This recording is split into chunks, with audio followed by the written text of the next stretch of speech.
پر یہ بھی کہتے ہیں کہ جی یہ تو دیکھیں نا، اگر کوئی کہے کہ جی آپ پیزا کھاتے ہیں، آپ آئس کریم کھاتے ہیں، آپ نئے نئے کھانے کھا رہے ہیں، کہ یہ بدعت نہیں ہے، تو کہتے ہیں یہ تو دنیا کی چیزیں ہیں نا، دین کے اندر نیا کام کوئی ایجاد کیا ہے؟ تو یہ فقیر آپ کو بتا دیتا ہے کہ بہت سی ایجادات ہوئی ہیں۔ حضرت ابو بکر صدیق رضی اللہ تعالی عنہ کے دور سے آپ دیکھیں، سب سے پہلے جمع قرآن اللہ کے نبی نے نہیں کیا، نہ اس کا حکم دیا، آپ نے جمع قرآن کا اہتمام فرمایا۔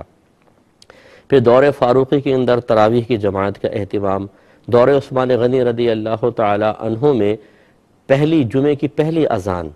یاد رکھیں مذہب اسلام میں اگر دیکھا جائے،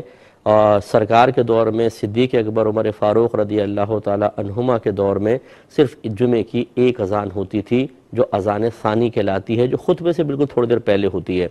یہ پہلی اذان کی ایجاد حضرت عثمان غنی رضی اللہ تعالی عنہ نے کی تھی۔ جب مدینے میں وسعت پیدا ہوئی، لوگ مدینے سے باہر تک پہنچ گئے، بازار قائم ہو گئے، تو جب دوسری اذان دی جاتی تھی تو بڑا کلوز ٹائم ہو جاتا تھا، لوگ بھاگ کے آتے تھے، پھر کسی کی جماعت نکلتی، غسل کا موقع نہ ملتا، جمعے کا اہتمام صحیح طریقے سے جیسا اس کی تعظیم کے وہ لائق ہے ویسا نہ ہو پاتا، تو پھر یہ مطلب آپ نے پہلی اذان کو ایجاد فرمایا۔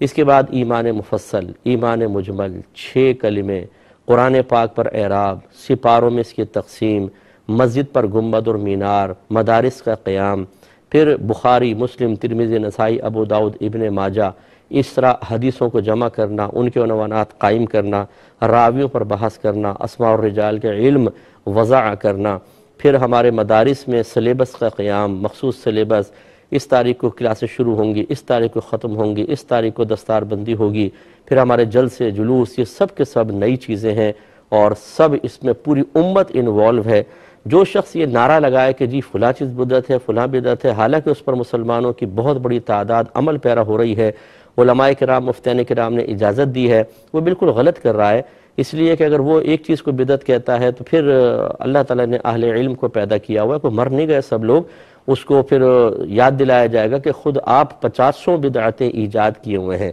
اب جیسے عرب لوگ رومال ڈال لیتے ہیں، لال رنگ کا رومال، اور اوپر پھر وہ ایک کالی سی پٹی بھی ڈالی ہوتی ہے، رسی سی اوپر ڈال لیتے ہیں، کیا یہ بدعت نہیں ہے؟ یہ لباس کی بدعت ہے، یہ نئی چیز ایجاد ہوئی، نبی کریم نے تو ایسا نہیں کبھی پہنا، اور اس طرح رومال ڈال ڈال کے بیانات بھی ہو رہے ہوتے ہیں، تو کیا یہ بدعت نہیں ہے؟ تو خلاصہ کلام یہ ہے کہ بہرحال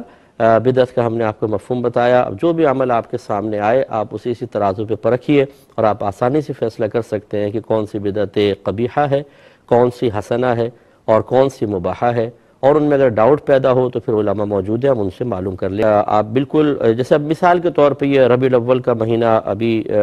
چل رہا ہے،